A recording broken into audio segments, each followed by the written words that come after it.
Hi, everybody. Good evening. Welcome to Evoke Therapy Program's broadcast. I'm Dr. Brad Reedy. Today is Thursday, December 28th, 2023. Tonight's broadcast is something I'm very familiar with because this was me as a child, oppositional defiant disorder. So I'm going to speak at it from the place of the child, try to give a voice to the behavior, to the symptoms, to the diagnosis, and also, of course, talk about the kind of growth, the kind of stretching, the expansion that we as parents can do in this process spiritually to best support our child's journey who might be displaying this. I always talk to people about this idea that there are a few ways to escape the dilemmas of our childhood. One is, of course, to be compliant, to become hyper cooperative, to be a pleasing person, and many people choose that path. And those who choose that path often argue with those who are choosing the fight version of escape, the way to the rebellion,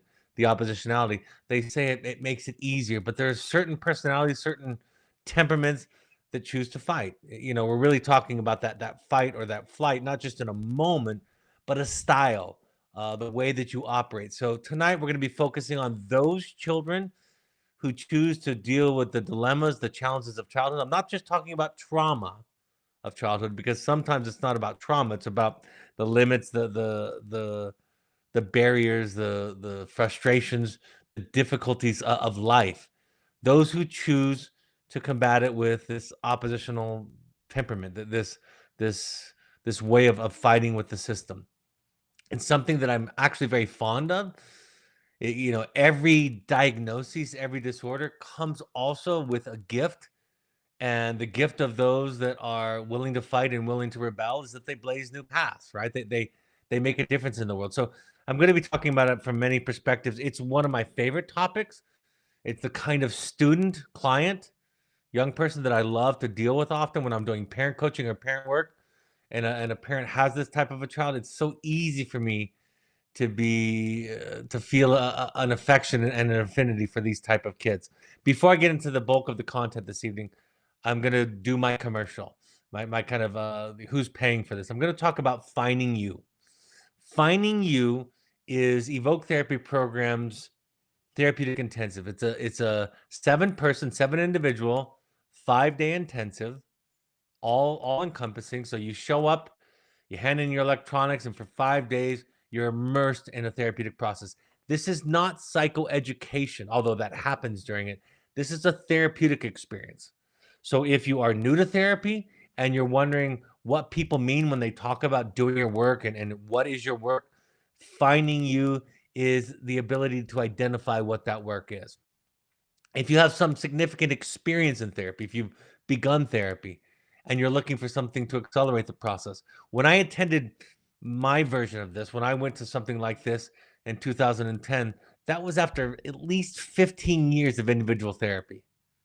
At the encouragement of some friends, a couple of friends that I had, I attended a similar kind of experience, and I was really skeptical, although I was desperate at the same time, looking for something to kind of dislodge the stuckness that I was feeling in my life.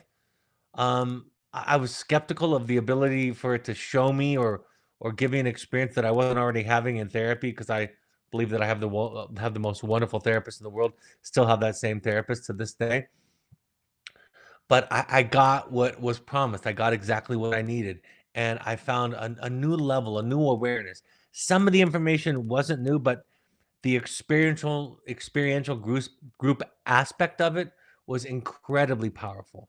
So, we decided to start our own. This, in my opinion, Finding You is the best thing you can do if you have questions or are struggling about marriage, if you have questions or you're struggling about your parenting journey, or if you're dealing with any other individual life issue. We really do believe from an attachment perspective that the fundamental work is becoming who you are. I've seen some memes this week, or not memes, some social media posts, inspirational posts this week about setting new goals. And there really is a shift out there, at least in my algorithm, the one that I'm seeing on my feed. There's a shift out there from goal setting to becoming who you are. From instead of thinking about becoming a better you, think about becoming the authentic you.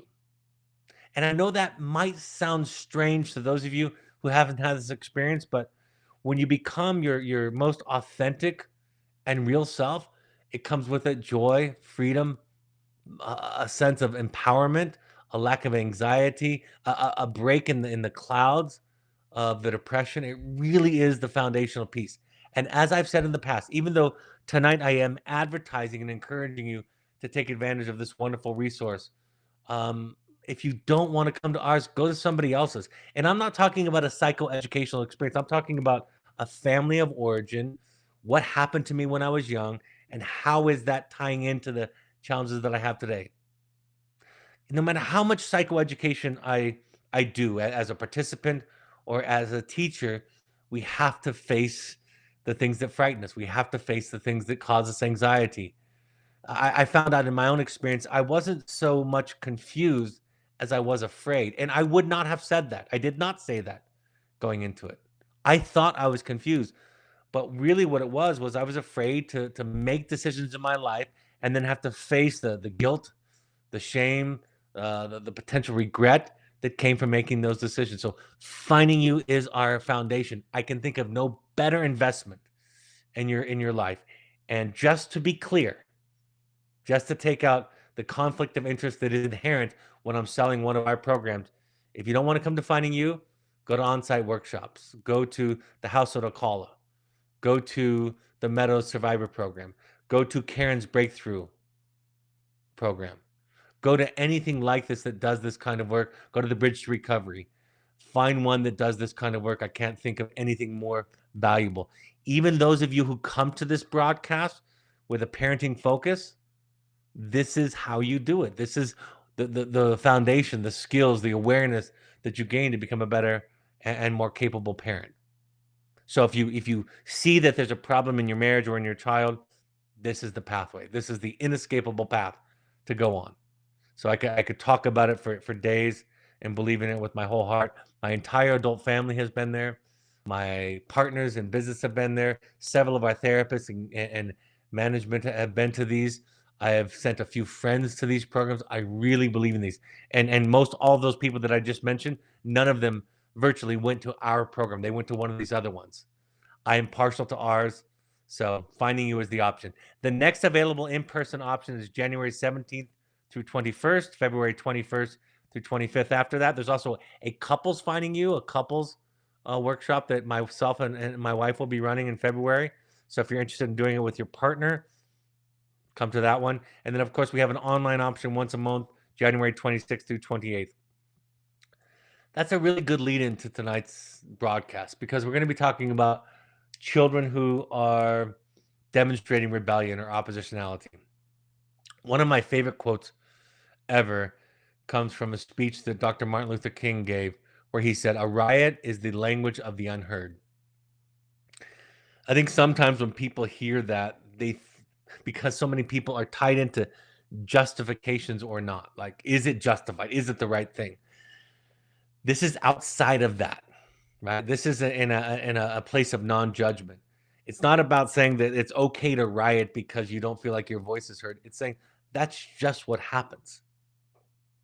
When people feel powerless, when they feel like they can't have their voice heard, that they can't have a seat at the table to negotiate, when there's no dialogue, when they're feeling a sense of utter powerlessness in their life, sometimes the only option that they find access to is this rebellion, this oppositionality. So, oppositionality is a response. It's not the cause, it's actually the result of a systemic issue that needs attention. Like so many things that we talk about, if we look at the root causes and treat the root causes, the symptoms themselves dissipate. There becomes no need for the symptom in the long run. I'm going to be quoting several people over and over this evening. One is J.D. Gill. That's the pen name for my therapist, Jamie Gill. And she said this in one of her books. She said, "To state the obvious, rebels are angry. In order to see and understand them, this anger must be understood too." I've said to the children that I work with in my practice, and to the parents that I work with in relationship to working with their children, I've said, if anger is the only door that we have to get into to find and understand the child, we must be willing to take it. So many adults and parents and partners get caught up in the way that they need to protect themselves, and that's completely fine. You're allowed to protect yourself. That's your right, your inherent right to protect yourself. But as you begin to expand in your awareness and see things differently and see things through a different lens, you realize that, for example, anger was not something in your childhood perhaps that was tolerated. That anger was seen as a significant threat, so you've inherited or been conditioned to believe that same way. But in my experience, sometimes anger is the starting point. It's the way to understand the child. So we listen to that first. I'm going to say this emphatically. In virtually every treatment program in the entire United States, in the entire world, in terms of the ones that I've had connection with and contact with, there is an opportunity for the identified patient, the one who's been sent to the facility for addiction, for mental illness, for whatever the symptom is. There's going to be an opportunity for that identified patient to be able to express to family members. If it's parents, if it's a child, if it's a partner, there's going to be some opportunity for that person to express the unexpressed or the unheard feelings that are beneath it all. And that's so difficult for parents and for partners. They say to themselves, I'm not the one with the mental illness. I'm not the one with the addiction. I'm not the one screwing up my life. Why am I now on the hot seat? Why is this about me? But the fact of the matter is, when we don't have a platform, a place, a safe opportunity to express our feelings because they're too threatening or they're unwelcomed to the people around us, we'll develop symptoms to communicate them. They will leak. They will come out sideways. So in many ways, oppositional defiant disorder, and I'm going to talk about this in various ways this evening, oppositional defiant disorder is a signal that something in the system needs attention. That communication, or even possibly negotiation, or the way that emotions are dealt with, or the way that behavioral tasks are dealt with, that something needs to be addressed. Something needs to be sought out. And you can say, well, it worked for me, it worked for my other children. Many people do hold and kind of die on that hill. But the fact of the matter is, it's not working for this individual. This individual may need extra support. You've seen the quotes that say that a child who needs love will often ask for it in the most unloving ways, right? You've seen the quotes that say that a child will burn down the village if it doesn't fit in just to feel the warmth of the burn, right? That it's better for the rebel, at least, it's better for them to act out than to hold it in. It's potentially life-threatening to hold it in. So acting out is a way to get rid of this feeling that they don't know what to deal with, that they feel overwhelmed with. J.D. Gill says the most fortunate children have had an opportunity to be heard and have their feelings cared about by parents and others who have feelings and voices of their own. In a sense, rebellion is simply an end of the line strategy to be heard and seen when all else has failed.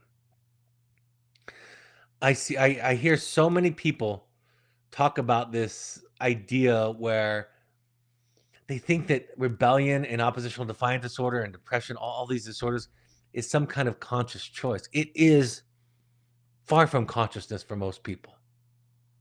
It's when all else has been exhausted. When somebody resorts to violence, for example, it's because they've exhausted all of their tools to be heard, to be to feel a sense of safety or empowerment in their life. Again, it doesn't justify it. That's not the point. We don't have to justify it or not. We're just explaining the behavior. And that's very different than justifying. We're just trying to understand it. And there's something magical about understanding it.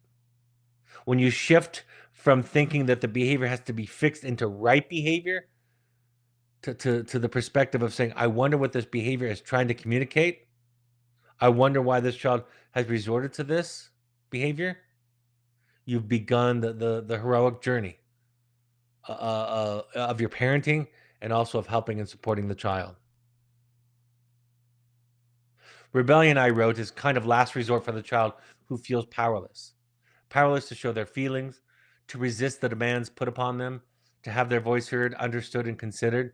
I've heard therapists say in particular contexts that oppositional defiant disorder is not really a disorder, but a normal response to a sick system. In fact, in a sense, that's the entire premise of the book, The Myth of Normal by Gabor Mate, that it's the system that is a problem.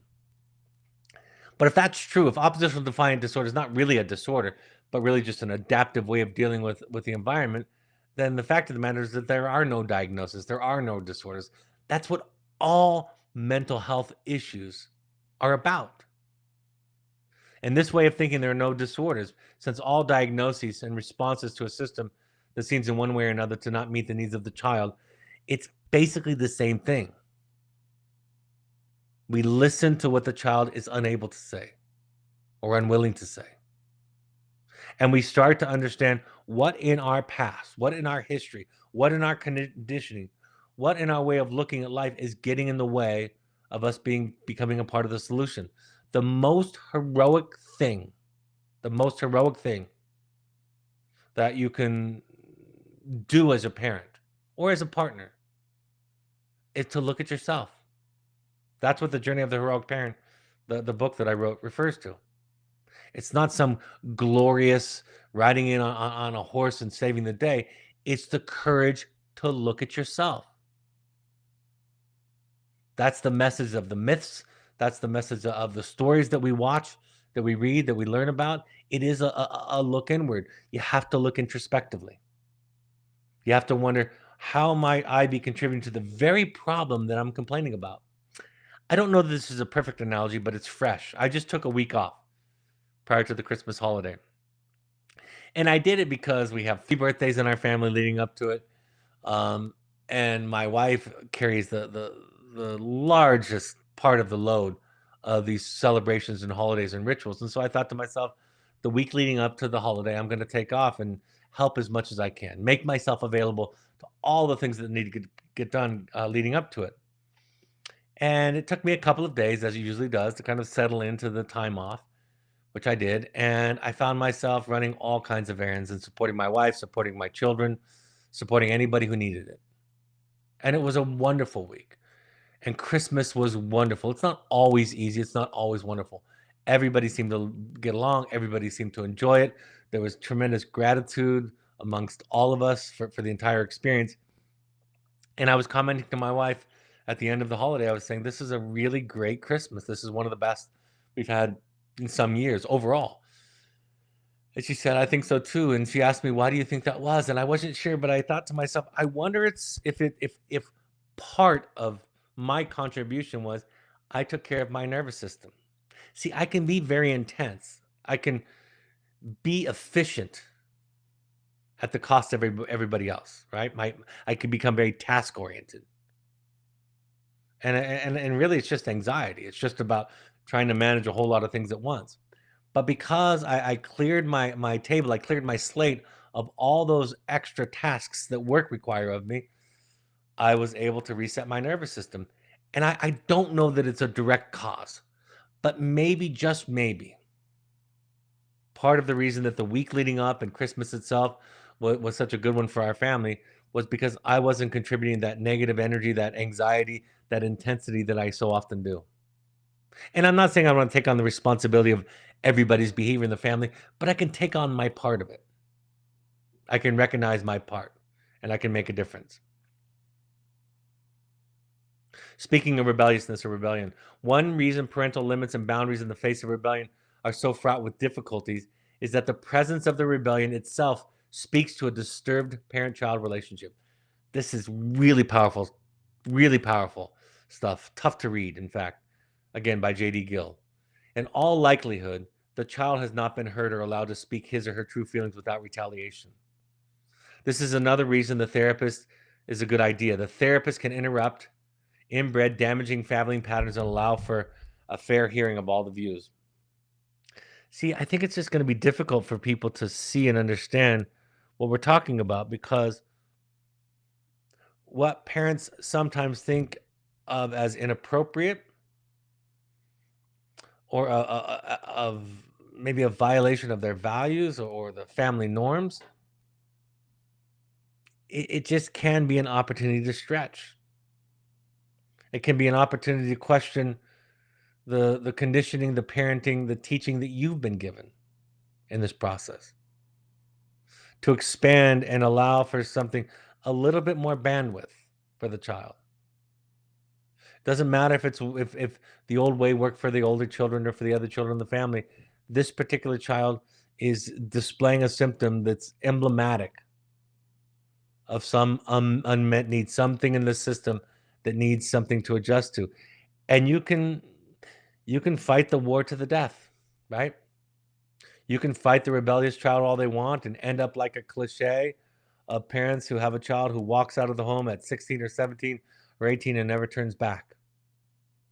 You can do that if you want. You're allowed to do that. And it might even be your value, or it might be related to one of your values. But in my opinion, there's a huge, enormous loss and a lost opportunity for the parent. I've learned as a parent, I'm not the same person I was even 15 years ago when my oldest was at the age of my youngest. I don't make the same decisions. I don't have the same rules. And I'm proud of that. I talk about this all the time. I've been willing to adapt and to grow. And if the 15 years ago me met the me of today, I'm not sure he would understand him, because therapy has changed me. Life has changed me. Raising 4 children has changed me. I have much more bandwidth now. I think much less about controlling and shaping my child up into the person that she needs to be, like I did my firstborn. And I think much more like, how can I take care of myself and support her and where she needs to go at the same time? How can I let go of my expectations, my ideas? Years ago, during a heated family session where I was working with somebody in our program, the parents turned to me at one point and said, our daughter is violating our family values. Do something about it, basically, is what mom and dad said. And before I could respond, the daughter wisely interrupted the question and said, they're not our family values, they're your values. They're your parental values. And if we're just a little bit open, we can see that, right? We can look back at our parents, at their belief system and their values, and we can see how we've evolved some, that we might have different ideas than they had about life, that the answers that they've accepted to life's most important questions aren't the same answers that we've accepted to life's most important questions. And we can learn to decontextualize and deconstruct our own teaching. I've shared recently that when I was a little young parent, I was going to say little kid, but it was really in my young adulthood, I thought to myself, I hope that my generation, if not my generation, I finally get to the point where I don't look at the upcoming generation with disdain and judgment and disgust, saying, look at how they're ruining everything. Because every generation seems to do that. Every generation seems to think that the younger generation is absolutely going crazy and ruining everything, ruining the world.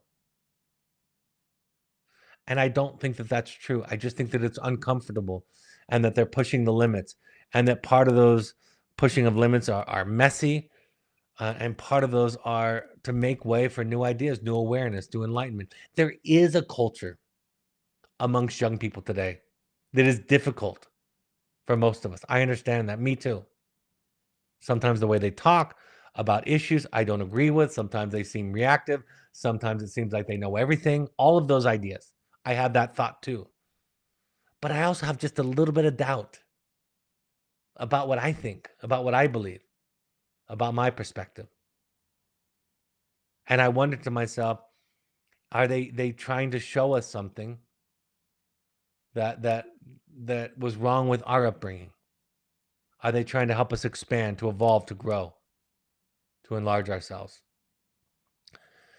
I've never been a fan, like I said, because I was one of those rebellious teenagers who sought that as the pathway out of the dilemmas of my own childhood. I've never been a big fan of compliance and obedience. Those aren't big values for me. And I'm paying for that right now with my youngest, right? She's pushing the limits. I've encouraged artistically and in a lot of ways kind of a rebellious spirit, and it's a challenge. She makes me uncomfortable, and it takes a lot of work and a lot of time, and I have to slow down, and I can't be efficient, and I can't treat her like an employee. I can't treat her like one of my students or even one of my clients in a lot of ways. I have to slow down. I have to listen. I have to consider other options. I have to stretch. I have to be uncomfortable. The cost of compliance and obedience is depression, anxiety, substance abuse addiction, eating disorders, etc. Right? If the child, I remember one time I was working with a child who came to the program depressed, anxious, suicidal, and among other things, when I was helping him in his first couple of weeks get in touch with the anger that he was turning in on himself, encouraging him to maybe be angry at his parents, he wrote a really angry letter to his parents. In fact, it said something like, I don't want to kill myself anymore, but I might not want you guys in my life anymore. And of course, I got a very concerned call from the parents right away saying, what are you doing to our son? What are you doing? What are you brainwashing our son against us? And I said, well, first of all, I said to them, in his letter, according to what he said, he's not suicidal anymore. And that's the principal issue that you sent him to the program for. And if his way out of that anger turned inward is to turn it on you, it's kind of your job. And it takes a lot of energy, mom and dad. It takes a lot of energy to be able to listen, to be able to hear it, for your children to complain about you and talk about what horrible parents you are and how you screwed up and how you don't listen, on and on and on, over and over and over again. It takes a tremendous amount of energy. That is why I talk so repeatedly and committedly to you about the fact that you need to do your own self-care. You need to take care of yourself. You need to make sure that the energy that's coming into you, the positive energy that's coming into you, is up to the level of the energy that's required that goes out from you, especially when it comes to your children and your family. That's if that's your value, as it is mine. Compliance and obedience, they're just overrated. I love the knowledge that's coming out these days in the self-help world that says that children who are parent pleasing eventually become people pleasing. And then those people pleasing adults eventually become children pleasing, right? Struggling to have boundaries and set limits with their children and allowing their children to be angry and upset with them. That's really the expansion that I'm talking about, is that you have enough, you're large enough psychologically speaking that people can be angry and upset and criticize you, and it's not that you deny or repress the feelings that come with that, with those dynamics, is that it doesn't hurt you. See, psychotherapy is not about what you do, it's about who you become. The work, that's why I spend so little time and energy teaching about skills are the right way to do. Anytime I give an example about a way that something you might say, or the way that a boundary looks, or I answer a specific question on the Q&As that we do every other broadcast, where I give somebody a thought. When I give somebody an idea about how they might respond in a situation, immediately people hear me saying, that's what you should do. That's the right thing to do. And that's not my point. I'm trying to communicate a different way of being, how it would look and sound if you felt differently, if you saw things differently. I can't say this too emphatically. This work is not about changing your behavior. That happens. And sometimes you have to kind of fake it till you make it a little bit in the interim. But fundamentally, it's about who you become. And that person that you become, ideally, or at least in this work, in this way of talking about it, that person you become is you. You get rid of all of the constructs that you grew up with. You start to question the things that you were taught, the things that the culture teaches. Right? You in essence rebel. That's part of what this is asking of you, for you to become the rebel. I've been told this and taught this for 20 years, and I have children that are now over 30. But the longer I parent, the more I realize that very few people in the dominant culture out there would look at what I'm doing and admire it or appreciate it. They would judge it from their perspective. And I've had to overcome that judgment or that perception of judgment in this work. In this work, we learn to value, and this takes a tremendous amount of energy. We learn to value and welcome anger, individuality, defiance, rebellion, and the child going their own way. One of the things I'm most proud about in my parenting journey is how different my 4 children are. How they're different with me, they're different individually, they have different skills, they have different gifts, they have different weaknesses, right? And part of that, not all of that, is my wife and I, in our co-parenting, have tried to support them on individual paths and to treat them differently.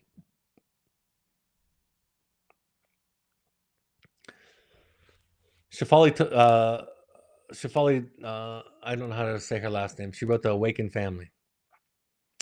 She wrote, as we learn to embrace this truth, we stop resisting our children when they act in ways that we find challenging, and instead awaken to the fact that this challenge has come to our present because of something in our past yet to be resolved.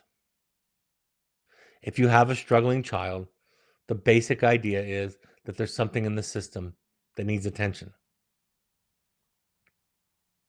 We are used to thinking of rebels in negative terms, yet these are people who are responsible for most of our advancements, discoveries, art, philosophy, discoveries of all kinds that come from thinking outside of the box. It is rarely in-box thinkers who come up with revolutionary ideas. Such people are routinely busy being obedient to and following protocols. New ideas don't live there. They live beyond there. Again, J.D. Gill said this. We learn to value the setbacks, the sidetracks, the mistakes. We learn to value the rebellion. A lot, I have a friend who would say that if she got arrested, she said this many times, if she got arrested at any point in her life for a protest, for being involved in a protest and protecting marginalized people or disenfranchised people or people that minorities or people that needed support, that her mother and father would have never been angry with, would have never had any anger for her. And it's kind of like that. And it's not going to look polished. The child is not going to look like Galileo, right? The child is not going to look like Martin Luther King Jr. The child is not going to look like Einstein. The child is going to look like a messy, stupid, immature, impulsive, reactive, dysregulated human, because that's part of what they are. But also part of what they are is the seed of something beautiful and something we can't imagine. If everything goes well,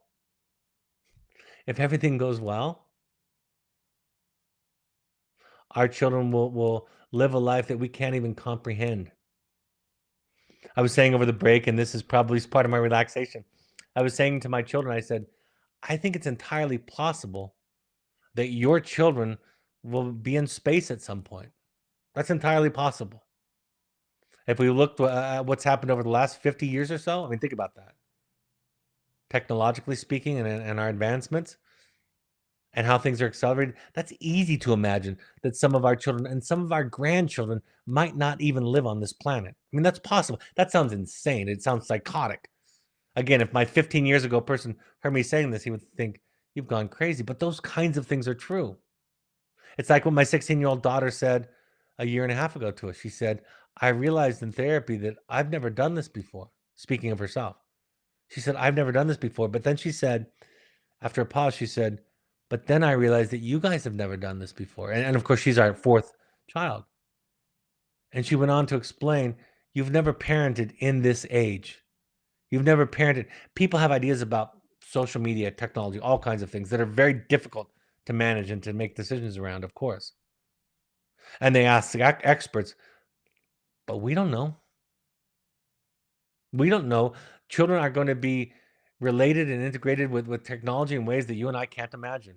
Imagine, I was thinking just the other day, again, reflecting on progress as a society, as a culture, as a race, as a people, a species. And I was thinking, if my grandparents, I was watching a screensaver while we're waiting for a movie to start on our TV, waiting for some of the family members to get situated. And I saw these incredible screensavers on our TV flashing, and I thought was reminded about how every so often my grandparents would go on a trip and they would come back with slides, and they would put them in a carousel and they would click through however many. I think there's 48 slides or something like that per carousel. They'd flip through a couple of carousels and show and tell stories about their trips to Europe and to. I remember one to Alaska that was absolutely beautiful. And I remember thinking just this week when I was looking at the TV flip through these amazing images, I wish my grandparents could have seen this. I wish they could have had access to all the visual beauty that we get access to. If anything, I think what I'm talking about is humility. And it's hard. We people want dogma, they want answers, they want certainties, they want absolutes. Because those things, dogma and absolutes, it takes away our anxiety of the mystery of it all. The anxiety that comes from not knowing. But this work is asking you to face your anxiety, not to spiritually bypass it by coming up with certain ideas that your parents told you and their parents told them. This story came up just this week. This was something I was taught in undergraduate school, and I shared with my family all those years ago. And my wife brought it up this week. This story about a young man and his wife, and she was happened to be cooking dinner, and when she served this roast, you could tell how old the story was. When she served him this roast, he said, "Where are the ends of the roast? I really like the ends." And she said, "I cut the ends off when I cook it." And he said, "Why?" And she said, "That's what my mother did." Sorry for the gender bias. I should change the genders because the times have changed. But this is how it was told to me. So he was home for a holiday, and he asked the mother. He said, "Why did you cook the ends off your roast?" And she said, "I just did it because my mother did it." And the grandmother of his wife happened to be there. And he went to the grandmother and he said, "Why did you cut the ends off the roast?" And she said, "My oven was too small and the pan that I put in it was too small. So I had to cut the ends off to make it fit." And it was just a simple anecdotal story to show us that if we keep repeating things without questioning things, without rebelling, we'll end up passing on our trauma. This rebellion could very well be a signal of breaking the cycle. And yes, when children come to our program, we try to help them make sense out of things. We try to help them be seen and be heard. We try to give them that experience and help them have some tools to express it in more assertive ways. But we also have to help the parents and the system change. So then what becomes the threshold that should cause us concern? When does it stop being a normal developmental stage and a healthy rebellion? And when does it start becoming something that needs treatment? So I'm going to talk about the disorder specifically. First of all, oppositional defiant disorder. It's a pattern of angry or irritable mood, argumentative defiant behavior, or vindictiveness lasting at least 6 months. It starts to interrupt functioning, school, legal problems, safety in the home, right? It becomes significant over a significant period of time. But by the way, it can be true. Two things can be true. It can be a disorder that needs treatment, and it also can be a signal of a systemic issue. In fact, I believe that virtually all the time, those two things exist and more or less of the equation. A lot of times it does sound like a teenager, angry, irritable, having a bad temper, easily annoyed, angry and resentful, argues with authority, refuses to comply with requests. This is from the diagnostic manual, some of the highlights. Deliberately annoys people, right? That just sounds like you're describing a teenager. Blames others. Vindictiveness is a part of it. You get to decide. That's the answer. You get to decide. When when we rewrote part of our emotional curriculum several years ago, after many years of me apologizing again for a tradition that was handed down to me from other programs before I even started this work, we changed the impact letter to what we call the hopes and intentions letter, the first letter that a parent writes to a child in treatment.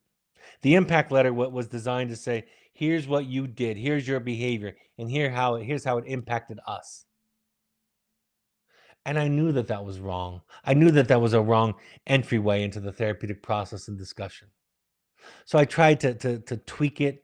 I tried to soften it, tried to mitigate it.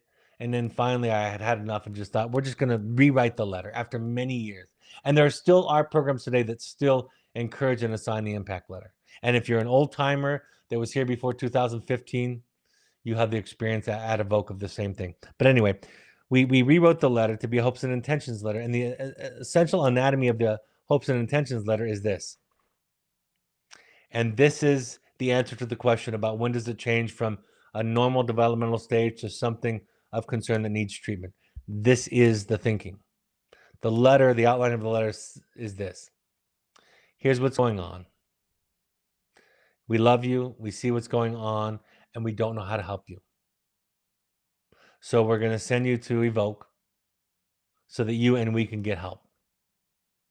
It's that simple. It's not shame, it's not judgment, it's not labeling, it's not criticizing. It's definitely not talking about how their behavior and mental health issues are affecting mom and dad. Right? That's mom and dad's job to take care of, not the child's. It's just a loving way of surrendering and saying, I need help. And I, Brad Reedy, I need help too. I've relied on other professionals to help my family. I've relied on therapists. Of course, I've relied on medical doctors and psychiatrists to help my family, myself. We rely on people. We have, like you, created this virtual village to get help. There's no shame in that. It's just part of the process. It's a signal of somebody who's wise and resourceful and flexible and teachable to seek help and get support. Oppositional defiant disorder is less severe than conduct disorder. Children with conduct disorder have the one thing that changes is that there's a basic threat to the safety and sovereignty of another person, stealing and violence toward other people or animals, right? There's more cruelty involved. So oppositional defiant is more rebellious and annoying, argumentative and vindictive. And conduct disorder is a little bit farther along, more severe, more concern. Conduct disorder is typified by the fact that the basic rights of others are being violated. Bullying, threatening, intimidating others, initiating fights physically, using a weapon, physically cruel to people, cruel to animals, stealing something with somebody when you're confronting them, mugging, purse snatching, extortion, armed robbery, forcing somebody into sexual activity. It has in it a significant impairment in empathy. And I'm going to talk about empathy and how to treat the lack of empathy. So that's what conduct disorder is, a little farther along. Farther along than that, or the precursor, conduct disorder becomes the precursor to what is called antisocial personality disorder. This is not about not being social. This is being what others have called sociopathology in the past. Right? This is an adult. You have to be 18 years of age. That's one of the qualifications of antisocial personality disorder. And it is a lack of empathy, being very self-centered, very narcissistic, a lack of pro-social behaviors, very manipulative, a lack of concern for the feelings, needs, or suffering of others, a lack of remorse, an incapacity for mutually intimate relationship because other people are turned into objects, things that are there to get your needs met, if this is what you're suffering from. Manipulative, deceitful, callous, hostile, and a disinhibition for social norms and expectations, especially as it relates to the rights of others. Antisocial personality disorder is pretty rare.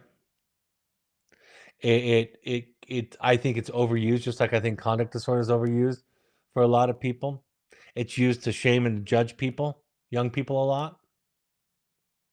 It's something to be aware of, but it's really somebody who's become hardened and the patterns have become crystallized and it's very difficult to treat. And sometimes there is very little success with this disorder and the person needs to be contained, frankly. In fact, I've met a couple of people who are afraid that they might have antisocial personality disorder and have wondered if the best thing for them to be is to be alone their entire life so that they don't hurt people. So how does one develop these more severe forms? And I've had the privilege and the challenge of working with individuals, specifically sex offenders for the state of Utah.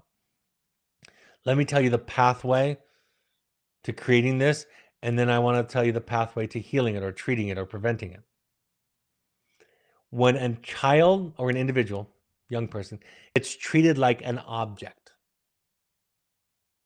their only value is what they can bring to the table, their talent, their beauty, their success. That's to objectify them. When their feelings don't matter, when their inner world doesn't matter, when the only thing that matters is what they can do and display, especially as it reflects upon the parents. When they are abused, emotionally, physically, sexually, when they are abused and treated as an object in those ways, the individual essentially becomes an object in their own mind, a thing, not a person, not a human anymore, but a thing. And essentially, we all think of other people as kind of like us, right? When we go out in the world, we think most people are like us. I'm not talking about same likes and dislikes and preferences. I'm talking about the same animal, essentially. We assume that people that are driving next to us on the freeway are like us, have the essentially the same makeup. So if I'm an object, if I'm a thing, if I've been turned into a thing, or I've turned myself into a thing to tolerate the pain and the abuse that I've experienced, then everybody else is a thing also. Everybody else is an object. And I can satisfy my gratuitous needs at their expense because I'm not hurting a person. I'm not in touch with my humanity, so I'm not in touch with their humanity. That's what antisocial personality disorder is. That's what the severe end of this stuff is. If we reduce people, even children, to objects, then they will treat themselves and other people like objects. So what is the cure? What is the antidote? Is we treat them like people. We teach them how to feel. We let them feel their anger, their sadness, their rage, their fear. We learn to contain it. We learn to tolerate. We learn to hold it. We learn to metabolize it.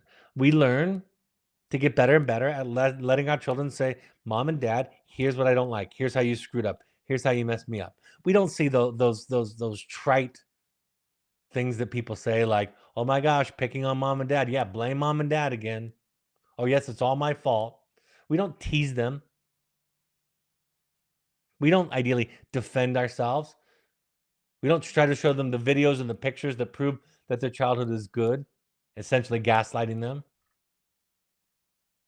We let them feel and think and have their own experience. We teach them to feel. And when a human being, this is magic. When a human being learns to feel, they recognize the feelings in others. It's that simple. In other words, if we want to teach empathy, we do it by showing empathy.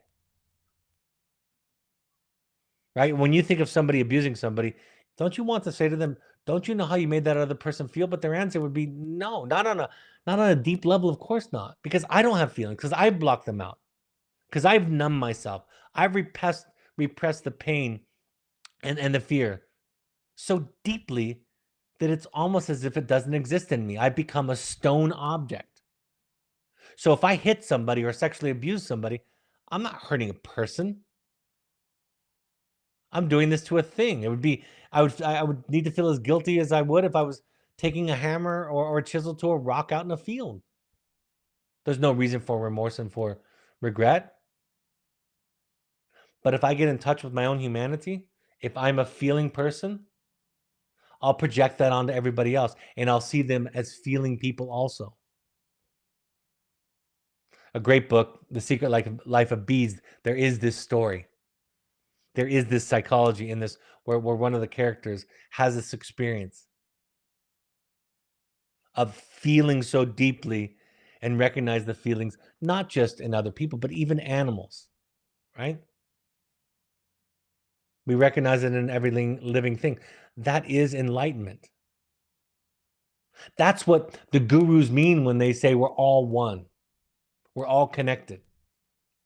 One of my favorite writers, Charles Eisenstein, a philosopher, a contemporary philosopher, talks about this idea of interbeing, this Buddhist idea that we're all connected.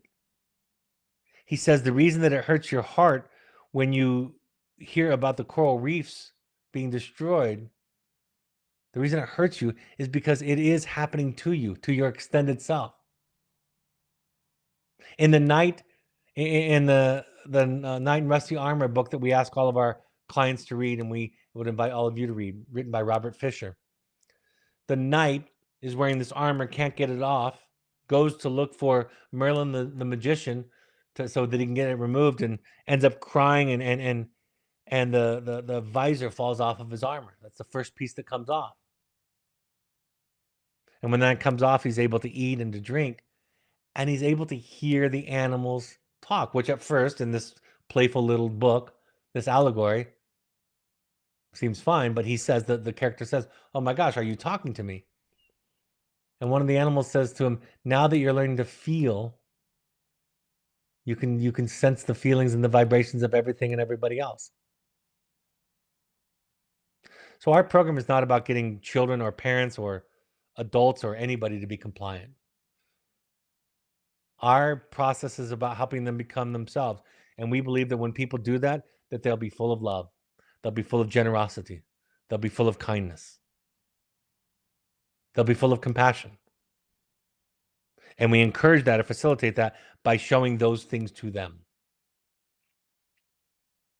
So the cause of these kinds of disorders, these disorders of rebellion, I'll call them, is pain.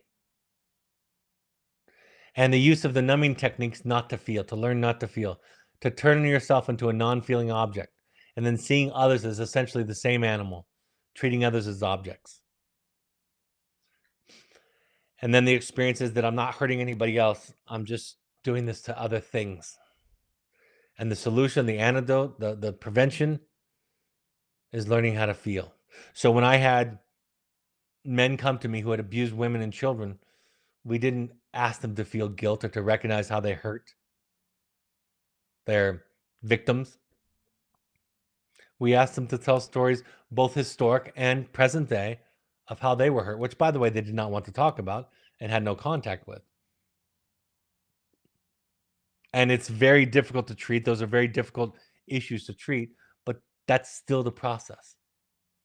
Teaching them to feel their fear, their insecurity.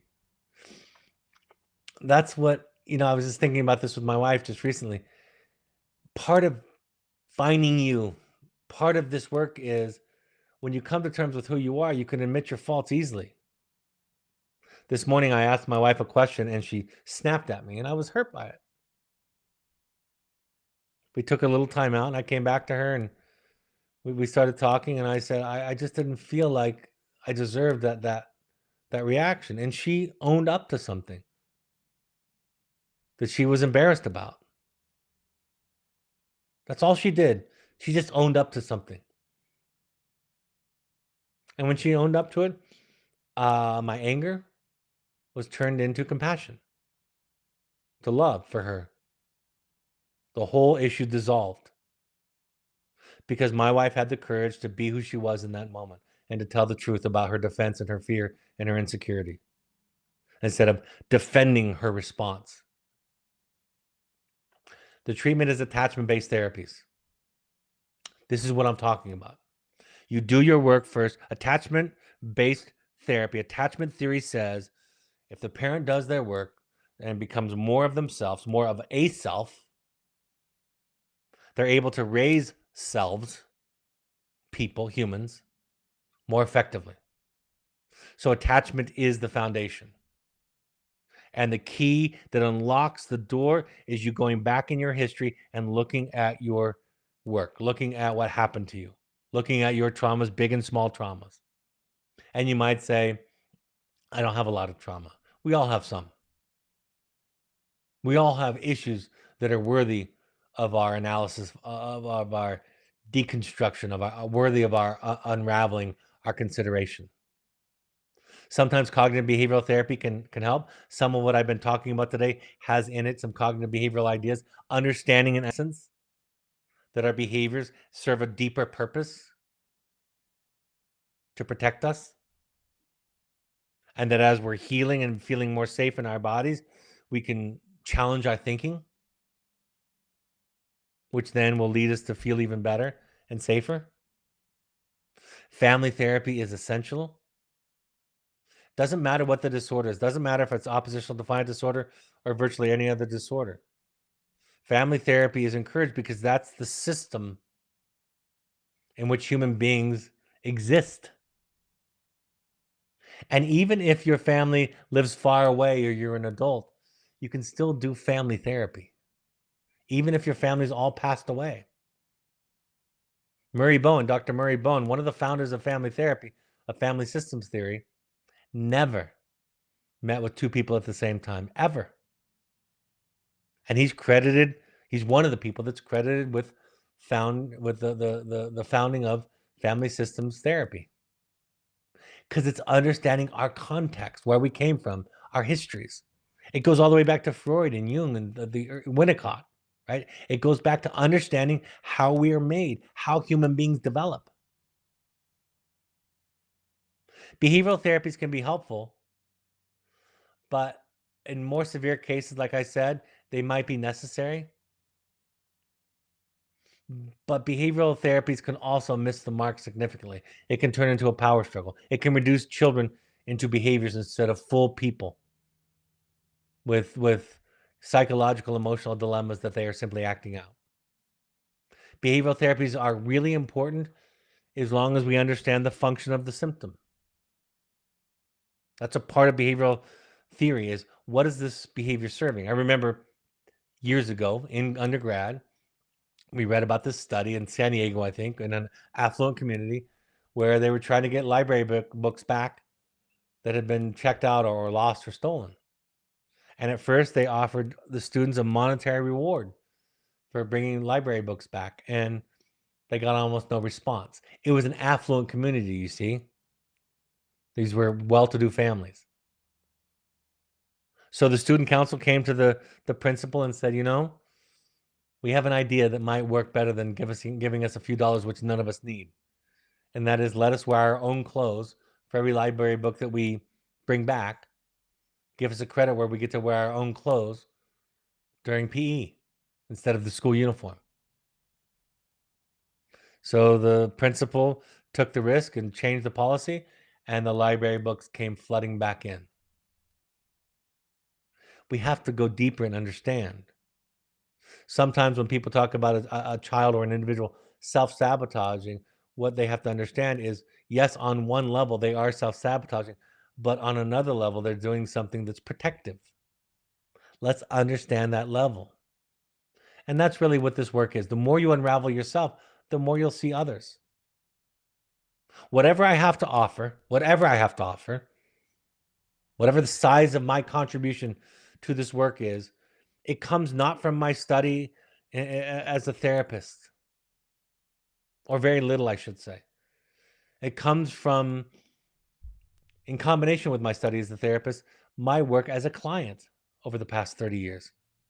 My work as a teenager being sent to therapy against my will, being in family therapy, later on in marital therapy and individual therapy, doing my own finding you experiences.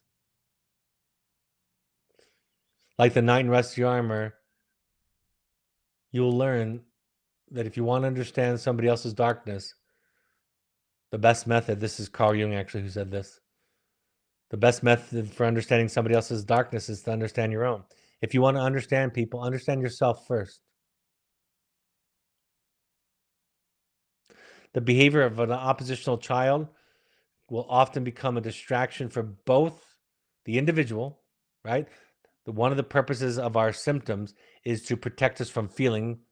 Carl Jung said, neuroses is a substitute for legitimate suffering. In other words, it covers up the more legitimate and deeper suffering.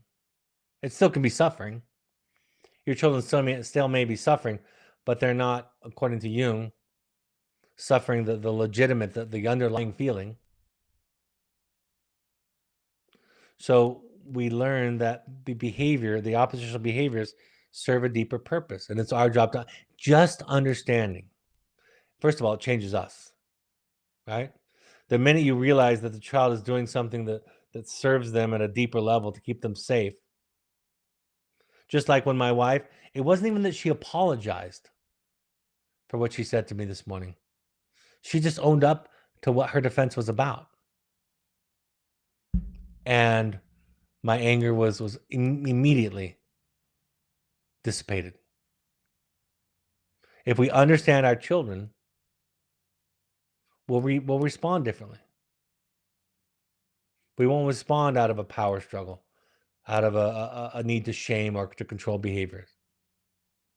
And the great irony of it all, like the great Carl Rogers said, the great paradox is that it's only when I accept myself just as I am that I can change.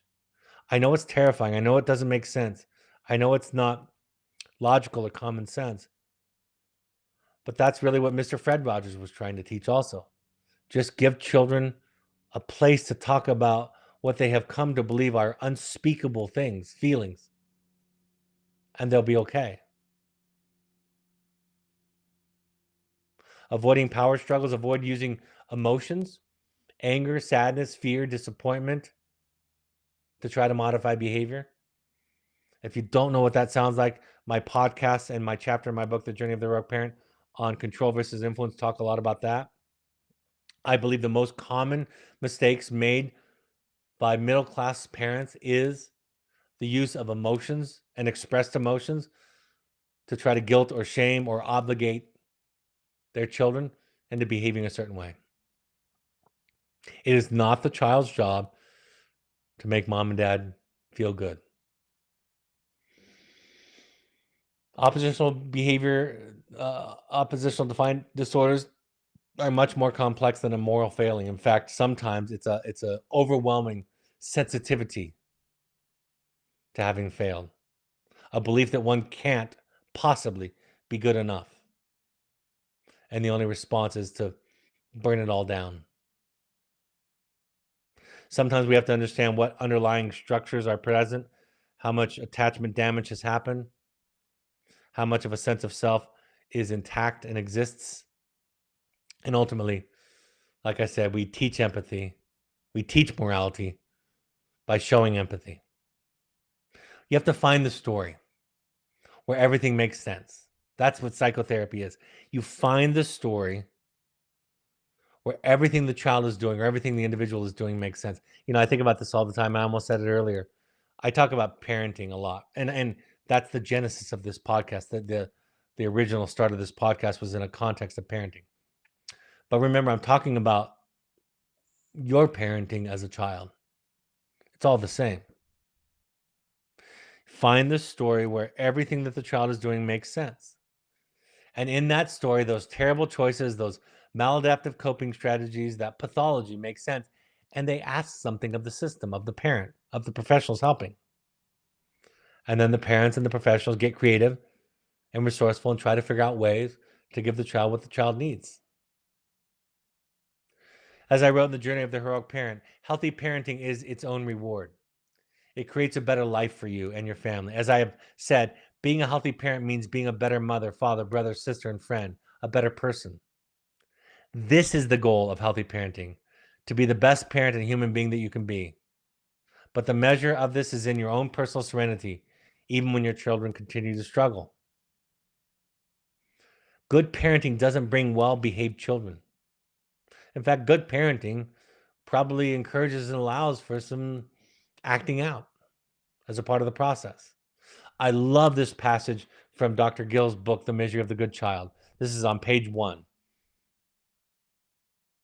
Page 1, paragraph 1. She writes, "All persons have limits. Consequently, all parents have limits. It is routine for us to discipline or punish our children when they exceed our limits. Unconsciously, our goal in doing this is to get them to behave in ways that we can much more easily tolerate and manage. Besides, it makes our load lighter. It is routine for these interactions for us to feel like we are helping the child by our actions. They can't just go around upsetting people. The world, after all, has limits, and the child needs to learn about these. This is a way of saying that parents have different bandwidths of what they can and cannot handle. Some parents are extremely rigid and can only manage a little breadth. Some, on the other hand, can manage a wide range with seeming ease. From the child's perspective, however, the picture is not so clear. First of all, the child picks up a mixed message. The over-the-table message is, this is for your own good. The under-the-table message is, this is my limit. I can't go any farther. That is the parent being incapable. What now? The child is likely to be puzzled, if not frightened. We punish and behaviorally manage our children to help them fit within our bandwidth. And we assume, without the kind of exploration that I'm talking about of our own histories, that that's for their own good. But so much of it is a reflection about our breadth, our ability to allow for variations and difficulties. Sometimes I get so busy, I'm so focused on my career, my job, supporting my family financially, I don't have time in this paradigm to support my children. It's too much energy. Sometime when my children mention at dinner something that I've done, I just want to say, give me a break. I'm working all day. I don't need to listen to again about complaints about how I screwed up, right? But that is our work. The work is to become a self. The work is to say, this is what I can't and cannot handle. This is my limit. I can't go any further. See, the solution to this is not to stop creating behavioral consequences and limits around us. The goal is to own them, subjectively own them. This is what I need. This is my limit. This is my boundary. If you get into recovery from codependency, you will switch the thinking, the language from this is the right thing, this is inappropriate, this is what needs to happen, to this is my line in the sand. This is my boundary. This is my limit. You will learn that no is a complete sentence and that you don't have to justify or prove that you're right. Jamie Gill writes, the child's defiance, their resentful, angry pushback, is best understood as expressing vengeful disapproval of their parents' disapproval. I'm going to read that again. The child's defiance, their resentful, angry pushback, is best understood as expressing vengeful disapproval of their parents' disapproval. She goes on to say, harsh limits may serve to control behavior in the short term, but such an approach does not help the child learn how to self-regulate. In fact, harsh limits can precipitate a resistance on the part of the child to take responsibility. True self-discipline, on the other hand, develops from the internalization of loving limits. In harsh parenting, the child learns the locus of control is outside of the self, instead of developing a center of that manages behavior. When limits are established without empathy, fear becomes the motivating force. Of course, she says, the good kid is never the real kid either. The only real kid is the whole kid. Good parts, bad parts, and those in between. I love this commercial that was based on this letter written a long time ago by Apple. You can look this up if you haven't seen it in a long time. Here's to the crazy ones, they wrote, or they quoted. Here's to the crazy ones, the misfits, the rebels, the troublemakers, the round pegs and the square holes, the ones who see things differently. They're not fond of rules, and they have no respect for the status quo. You can quote them, disagree with them, glorify or vilify them. About the only thing you can't do is ignore them. because they change things. They push the human race forward. And while some may see them as the crazy ones, we see genius, because the people who are crazy enough to think they can change the world are the ones who do. And like I said earlier, the outcome of healthy parenting is not well-behaved children, but rather peace, serenity, confidence, clarity, and the possibility of connection. I guess in all of this, I just hope that you ask yourself questions. I hope you look at yourself. I hope you look at your childhood critically. I hope you look at your parents critically, not because you want to blame them and hang your hat on your responsibility on them. That's not what it is, but to understand, to get free of it, to get rid of the fetters and the chains that hold you back, that limit you. I've had to learn that things that were just a given in our family no longer serve. Children don't owe grandparents hugs, right? They don't owe anybody a hug. I don't tell my children to apologize when they don't feel sorry. I don't believe that you're only as happy as your least happy child as some kind of ideal to strive for. I don't believe that it's a child's responsibility to make the parent feel good about themselves, to support the parent's ego, to be a reflection of the parent's worth. I don't believe that stuff. I don't believe it's my job to make my parents proud.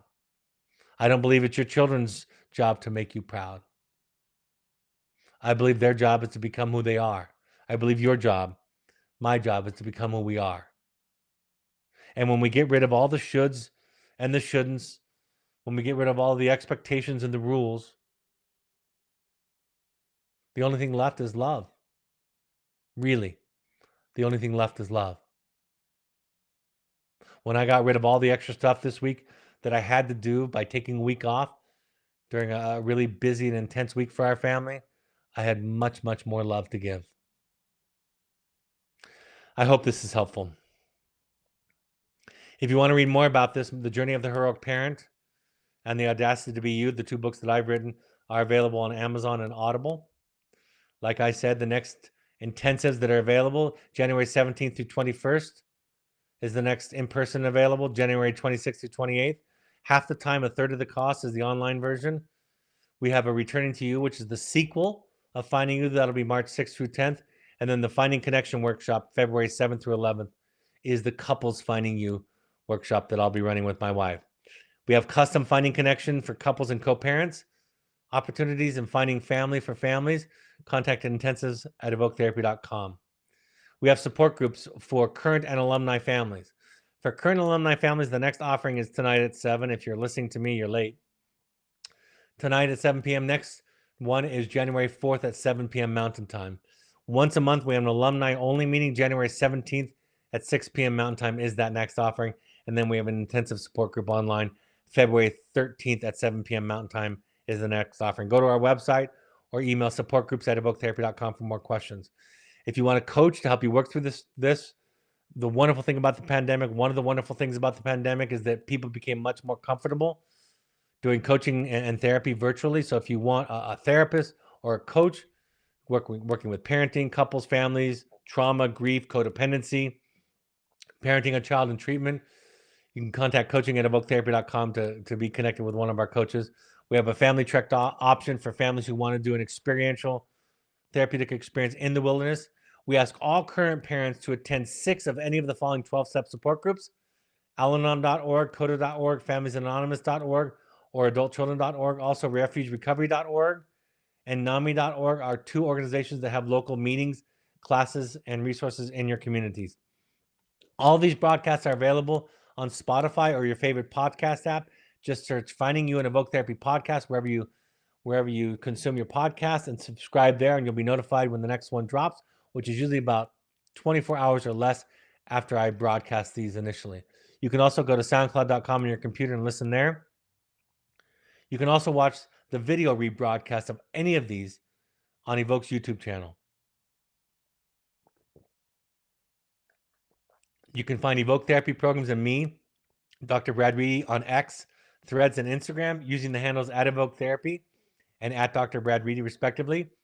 And you can find the Evoke Intensives program on Instagram using the handle @EvokeTherapy Intensives. On Facebook, you can find us by searching either Evoke Therapy Programs or Evoke Therapy Intensives. And of course, our blog has wonderful content written by our various staff each week, not just talking about things that you need to learn about, but them sharing their journey, their heroic journeys. If you want to get back, it's almost the end of the year. If you want to donate, I've had a couple of people reach out to me for people who can't afford treatment. The 3 charitable partners that we give to and support and give discounts to include choosementalhealth.org, sky'sthelimitfund.org, and evokefamilyfoundation.org. You can earmark your tax-deductible donations for a specific population or program. My next broadcast will be January 2nd at 6 p.m. Mountain Time. I'll be having a live Q&A. Any leftover questions, anytime you want to send us questions in between, suggestions, questions, if you want copies of any of the slides that I've used on any of our broadcasts, you can always email us any of those requests or questions to webinar@evoketherapy.com. All right, folks, I hope this is a helpful point of contact. And just for attending, I'd like to say thank you for showing up and being willing to do your work and look at yourself. If you're listening to this or watching this, what that tells me is that you are willing to listen to somebody who's asking you to look at yourself. And for and on behalf of the people that you love and the people that love you, thanks for showing up and being willing to do that work. Have a great evening, and I'll talk to you next week on January 2nd. Take care. Bye-bye.